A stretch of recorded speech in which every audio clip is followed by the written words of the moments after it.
Untuk episod kali ni aku nak review hotel baru iaitu M Resort and Hotel di Kuala Lumpur. Hotel ni terletak berhampiran dengan kelab golf perkhidmatan awam di Bukit Tungku. Jadi kalau siapa-siapa nak datang boleh saja waste dengan type M Resort and Hotel ataupun KGPA.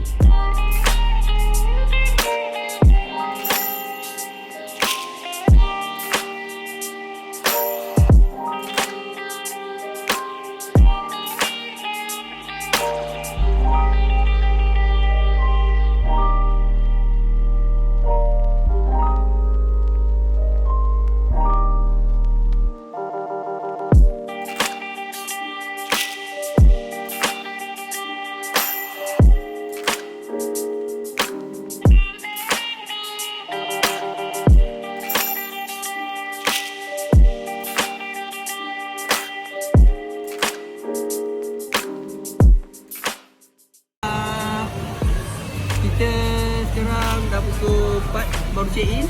So kat belakang ni ada swimming pool untuk budak-budak mandi, dewasa boleh mandi.